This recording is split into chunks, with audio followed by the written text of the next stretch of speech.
हमारे भाइयों का कत्ल किया जा रहा है, और कोई कोई पॉलिटिकल पार्टी का नेता हमारे लिए बोलता नहीं है। ना हमें कोर्ट से न्याय मिलता है, ना हमें सरकार से और प्रशासन से न्याय मिलता है। इसका मतलब हमको तो निशाया छोड़ दिया। अब हमें अपने पैरों पर खड़ा होना होगा, अपने समाज को एकजुट करना होगा, अपनी इस लड़ाई को लड़ना होगा। डॉक्टर बाबा साहब अम्बेडकर दोबारा आने वाले नहीं है। हम में से, आप में से अपने बच्चों को हमें डॉक्टर बाबा साहब अम्बेडकर बनाना होगा, मानव कांसेराम बनाना होगा, और अपने इस हक और अधिकार की लड़ाई को हमें लड़ना पड़ेगा।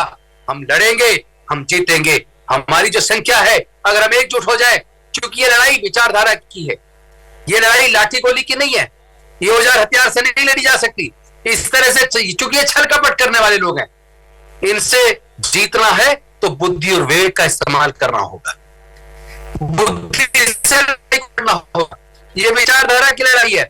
एक तरफ मनुवाद है, एक तरफ अम्बेडकरवाद है, एक तरफ विषमतावाद है, एक तरफ समतावाद है, एक तरफ अन्याय है, एक तरफ न्याय है, एक तरफ इंसानियत है, एक तरफ हैवानियत है। तो ये न्याय की लड़ाई है, ये समता, स्वतंत्रता, बंधुता, न्याय, करुणा, मैत्री, यानी जो हमारे पूर्वजों का मार्ग है, उस मार्ग पर चलने की लड़ाई है। और यही मार्ग हमें पार उतारेगा, यही मार्ग हमें इस गुलामी से मुक्त करेगा, यही मार्ग हमें हमारे समाज को मजबूत करके आगे बढ़ने का रास्ता दिखाएगा। तो मैं आप सबसे निवेदन करता हूं, डरने की जरूरत नहीं है, ज्ञान पर कब्जा करो, डॉक्टर बाबा साहब अम्बेडकर के बताए हुए रास्ते पे चलो, अपने बुजुर्गों की सांस्कृतिक विरासत में, बुद्ध के धम्म में वापस आओ। उसके बाद आप ताकतवर बन जाओगे।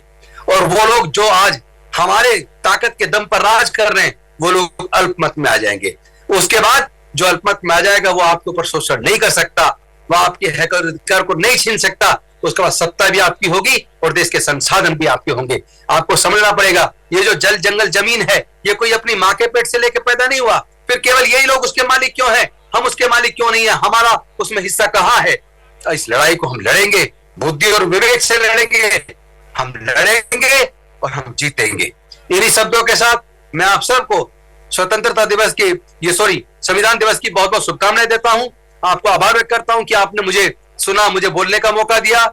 मैं एक सभा की वजह से मजबूरी में आपके बीच नहीं आ पाया, लेकिन जूम के माध्यम से मैंने अपनी बात को आपको रखा है, और मैं उम्मीद करता हूं आप मेरी बात को समझेंगे और अपने बुजुर्गों की सांस्कृतिक विरासत में, बुद्ध के धम्म में वापस आएंगे, क्योंकि पंचशील और ये 22 प्रतिज्ञाएं, ये हमारे आगे बढ़ने का रास्ता बनाएगी। बहुत बहुत धन्यवाद। नमो बुद्धाय। जय भीम, जय भारत।